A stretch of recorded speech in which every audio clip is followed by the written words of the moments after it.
E aí, pessoal, tudo bem com vocês? Aí, sejam bem-vindos à nossa primeira aula sobre sistema respiratório. Simbora. Pessoal, primeiro a gente tem que entender que o sistema respiratório tem duas funções. A primeira delas é promover a passagem do ar e a segunda é promover trocas gasosas. Só que assim, essas duas funções, elas são executadas em porções diferentes do sistema respiratório. A gente consegue dividir esse sistema em duas porções. A porção de transporte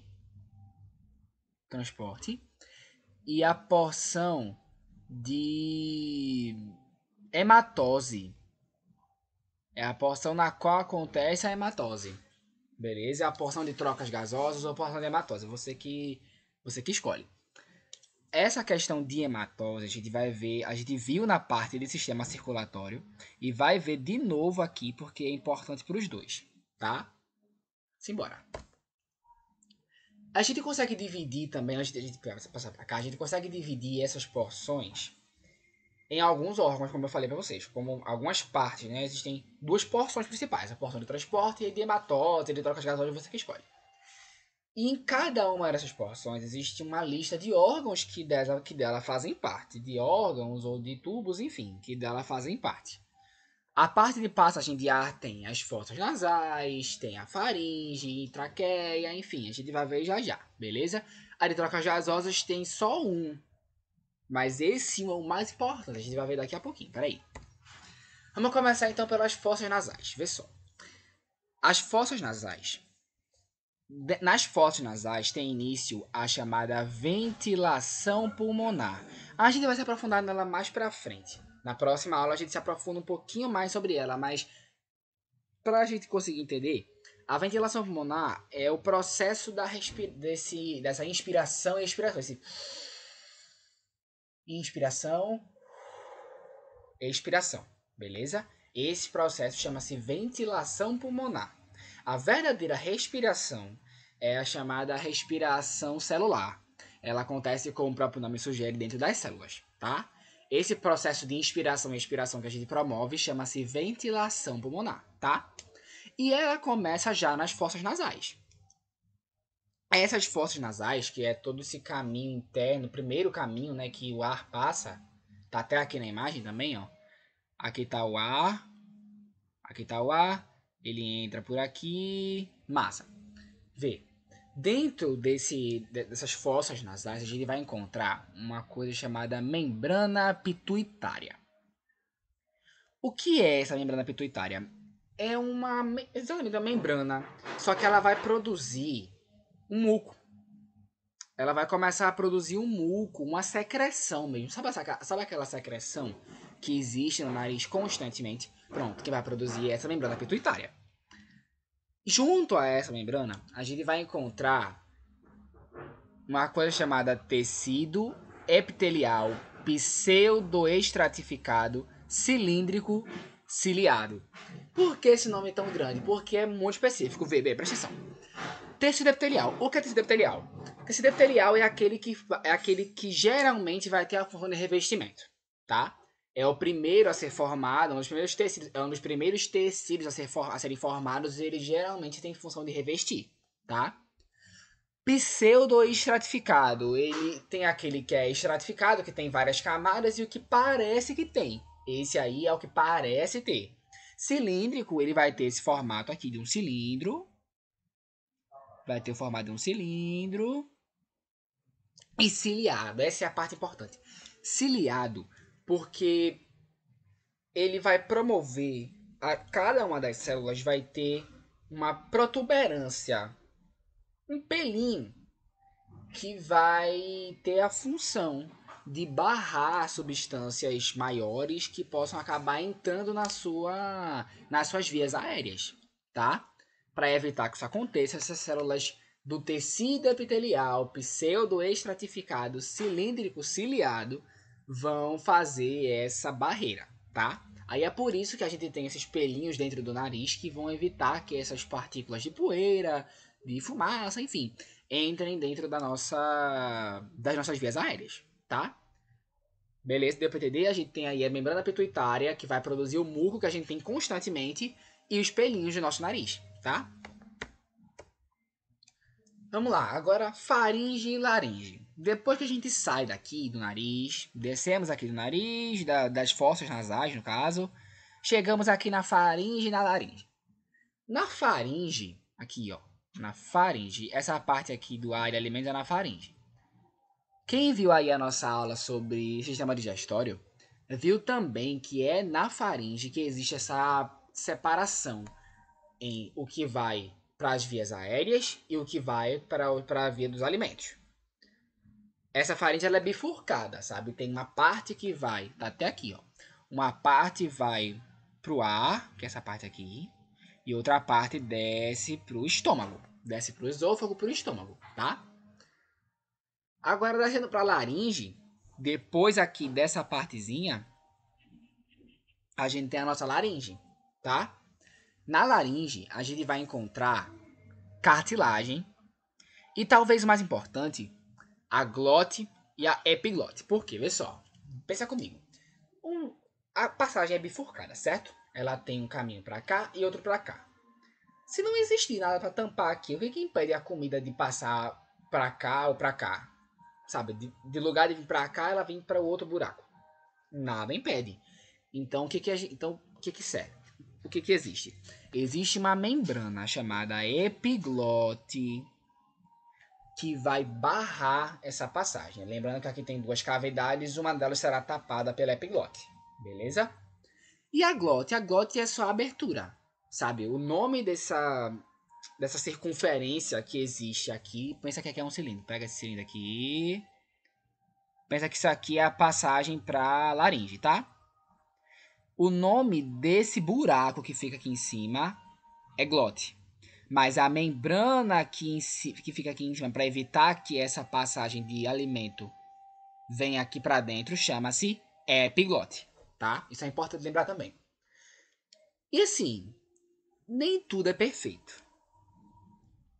Quando nas raras vezes nas quais acontece de essa epiglote vir a falhar, acontece um processo de engasgo, que é o seguinte: a sábia natureza desenvolveu um método de contrair o diafragma, fazer o diafragma se contrair e expulsar o ar com muita força para fora dos pulmões, para que qualquer coisa que esteja presa nas vias aéreas seja eliminada o mais rápido possível, para evitar uma asfixia. Caso isso não aconteça, caso isso venha a dar errado, aí é necessário aí chegar nas manobras, né, as conhecidas manobras aí de desengasgo, manobra de Heimlich. Manobra de Heimlich, que é aquela que você tem que contrair, comprimir o pulmão, comprimir o diafragma, no caso de baixo para cima. Enfim, sabe? Essas aí são alguns métodos para engasgo, mas seu próprio corpo tem alguns métodos, que aí tem o próprio método de desengasgo, a tosse em si, que é um próprio método. Beleza? Estamos aí com a faringe e a laringe. Vê, uma coisa que eu esqueci de comentar. A laringe, na laringe, nessa passagem entre a faringe e a laringe, que a gente vai ter as nossas pregas vocais, tá? Isso que está me permitindo conversar com vocês agora são as pregas vocais, que elas existem naturalmente aqui na laringe, tá certo? São duas membraninhas assim. Antes elas eram chamadas de cordas vocais, mas hoje a gente sabe que não são cordas, né? Não são realmente cordinhas assim, são pregas, são membranas que abrem, fecham, abrem, fecham, abrem, fecham, abrem, fecham. E ela fica... com esse abre e fecha, você acaba promovendo essa sua voz. É isso que agora está me fazendo conversar com vocês nesse momento, tá? Lembra que é nessa passagem aí da faringe com a laringe que a gente vai encontrar essas nossas pregas vocais, beleza? Vamos para a traqueia e para os brônquios. Vê só, a traqueia, essa é a parte que vem logo depois da laringe. Tá vendo isso aqui, ó? Aqui é a faringe, aqui a laringe, isso aqui é onde ficam as pregas vocais, desce para a laringe e aqui a gente tem a nossa traqueia. Por que ela é diferente? Porque a traqueia, assim, a laringe também tem cartilagem, só que aqui essa cartilagem vai ser em formato de anéis. E por que isso é importante? Porque ela não pode fechar. A traqueia não pode fechar sob nenhuma circunstância. Se ela fechar, você morre. Então, por que é importante? Esses anéis de cartilagem existem para evitar que ela se feche. A traqueia não fecha nunca.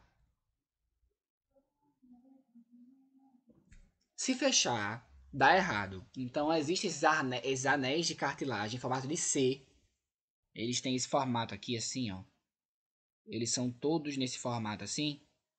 Em uma vista aérea, você veria assim, em formato de C, justamente para que esse tecido muscular liso, que é outro constituinte da própria traqueia, acabe se fechando. Beleza? Depois da traqueia, depois que desce todo esse tubo aqui, a gente vai chegar nessa bifurcação. Os brônquios.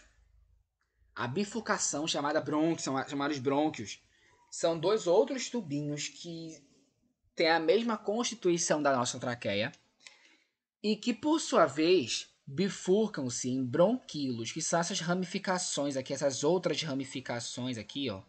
Essas outras várias, essa árvore respiratória, que também é conhecida aí, o nosso sistema respiratório, a porção de transporte. Até a parte dos bronquíolos, nós temos aí a porção de transporte, tá? Nessa parte aí de transporte. Para vocês entenderem melhor aqui, ó, vê. Aqui tá a traqueia, essa parte aqui com os anéis cartilaginosos, que se bifurcam aqui em dois brônquios. Aqui a gente tem dois brônquios aqui do lado.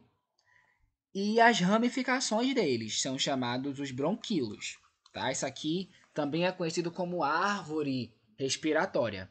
Porque se a gente analisar direitinho, parece assim. Se você analisar bem direitinho, parece as raízes de uma árvore. Pode parecer, a depender da sua criatividade, lógico, pode parecer uma árvore sem folhas, por exemplo. Se você tiver muita criatividade, você consegue ver uma árvore sem folhas. Por isso aí ela pode ser também chamada de árvore respiratória, beleza? Agora vamos para a parte mais importante, aquela assim que é fundamental. Até então, até esta parte, até os bronquíolos, a gente teve a porção de transporte. A gente viu a porção de transporte. Nesses alvéolos, lembra que eu disse a vocês que só um, que é a porção de hematose, a porção de efetivamente trocas gasosas, mas que é a mais importante, é o alvéolo pulmonar. Até então, em nenhum desses locais pelos quais o ar passa, acontece troca gasosa. Nem nas fossas nasais, nem na laringe, traqueia, brônquio, bronquíolo, em lugar nenhum desses acontece troca gasosa. Vai acontecer aqui, nos alvéolos pulmonares, tá? Vê só. Esses alvéolos, eles são formados por tecido epitelial pavimentoso simples. De novo.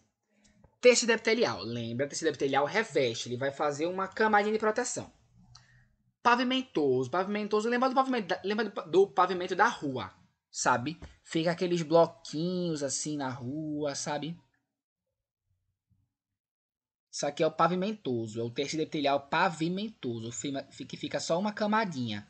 Só um pavimentozinho assim, sabe? E simples por quê? Porque só tem uma camadinha, sabe? Eles são achatadinhos, assim, todos bonitinhos e fica simples, só tem uma passagem. E por que isso é importante? Lembra que, se você não lembrar no caso das aulas de histologia, o tecido epitelial, ele não tem vasos sanguíneos. O tecido em si não tem vaso sanguíneo, não passa nenhum vaso sanguíneo dentro, pelo meio assim do tecido epitelial. O tecido epitelial, ele só vai receber ou eliminar nutrientes ou o que quer que seja por um método chamado de difusão, tá? Só vai passar por um método chamado difusão. Essa difusão é extremamente importante e é por isso que é importante que esteja esse pavimentoso aqui, ó. Porque quanto menor for, quanto mais fininho for esse negócio, mais fácil o ar passa. Então ele tem que ser bem fininho, mas bem fininho mesmo assim. Essa camada tem que ser bem fina para que esses capilares, que são esses vasos mais fininhos que a gente tem no corpo, consigam captar o máximo de ar possível. Por isso que ele é bem fininho, porque com a difusão esse oxigênio entra pelo capilar mais facilmente e esse gás carbônico sai do capilar para as nossas células, para os alvéolos, perdão, mais facilmente, beleza? E esse processo de passagem de oxigênio, volta de gás carbônico, chama-se hematose, tá? Hematose é o processo de substituição, oxigênio por gás carbônico, oxigênio por gás carbônico. Enquanto o pulmão, o ar do pulmão desce para os alvéolos e entrega ao sangue oxigênio, o sangue vem do coração, vem do resto do corpo, passa pelo coração e entrega para os alvéolos o CO2, tá? Beleza, deu para entender? Simbora. Esses alvéolos eles vão ser constituídos principalmente por dois tipos celulares. O pneumócito tipo 1 e o pneumócito tipo 2. O tipo 1 é aquele que vai fazer a própria estrutura do alvéolo. É aquele que vai fazer aí essa troca de gases, que vai ser bem fininho, vai fazer essa troca de gases, que vai ser aí formado por tecido epitelial. Serão um tipo de célula que vão fazer esse tecido epitelial, tá? O tecido epitelial da nossa pele é diferente do tecido epitelial que tem nos pulmões, beleza? Esse pneumócito é o tipo de ele vai formar um tecido epitelial específico dos alvéolos, tá? O tipo 2, ele vai impedir que esse alvéolozinho feche. Vai impedir que essa bolinha aqui, vai impedir que isso aqui faça uma implosão, sabe? Vai impedir que isso aqui aconteça. Ele tem que ficar abertinho assim. Aí isso aqui, para evitar que isso aconteça, para evitar que essa implosão aconteça, existe esse pneumócito tipo 2 para evitar que isso aconteça, tá? Mas assim, esse tipo de célula, esse pneumócito tipo 2, ele tem algumas formas de fazer isso que não são tão importantes agora, mas o importante é que esse tipo celular, ele vai começar a trabalhar melhor a partir do seu 9º mês de gestação. Quando o bebezinho já está lá no 8º, 9º mês, ele vai começar, esses pneumócitos já vão começar aí a ter maior desenvolvimento para começar a abrir esses alvéolos. Mas o que acontece? Quando uma criança nasce prematura, por qualquer motivo que seja, os diversos motivos pelos quais uma criança pode nascer pode nascer prematura, existe o risco de esse pneumócito tipo 2 não não promover o líquido que ele precisa fazer, chamado líquido surfactante, que é o líquido que vai evitar que esse pneumócito se junte, que esse bronco feche. Ele não vai produzir líquido suficiente. Ele não consegue produzir suficiente porque ele está muito prematuro ainda. O que acontece? Esse alvéolo, acaba se fechando. Aí quando isso acontece, chama-se doença do surfactante. Tá? Doença do surfactante é quando esse pneumócito tipo 2 ele não fecha. Ele não fecha não, perdão. Ele fecha. Esse alvéolo fecha. A criança não consegue respirar, morre asfixiada. Tá? Perdão. Então, essa doença do surfactante acontece exatamente assim. Quando esse pneumócito tipo 2 não produz o líquido surfactante para evitar que o alvéolo feche, e por consequência o alvéolo acaba fechando, né? Não tem como evitar, e a criança acaba, infelizmente, vindo a falecer por asfixia, tá? Existe aí essa possibilidade. Em relação aqui à membrana respiratória, vê só, presta atenção. O oxigênio e os gases como um todo, eles precisam passar por camadas, certo? Eles têm camadas aí pelas quais eles têm que passar para chegar à corrente sanguínea. A primeira camada é o próprio tecido epitelial, né? Os próprios pneumócitos tipo 1. E a outra camada são as paredes dos capilares, tá? A parede do capilar aí é uma das principais aí camadas pelas quais o oxigênio precisa passar, tá? E esse conjunto de paredes pelos quais o oxigênio precisa passar, o gás carbônico precisam passar para conseguir chegar à corrente sanguínea ou sair dela, chama-se membrana respiratória, tá? A gente vai ter aí tanto os próprios pneumócitos do alvéolo para fazer que precisa, pelas quais o oxigênio precisa passar, tanto as células endoteliais, que são aí os componentes principais dos capilares sanguíneos. Beleza? É isso, pessoal. Eu espero que vocês tenham gostado aí. Essa primeira aula do nosso sistema respiratório. Vamos ter agora uma parte 2 sobre esse assunto. Tem mais coisa pra gente comentar sobre. Então é isso. Bons estudos. Até mais.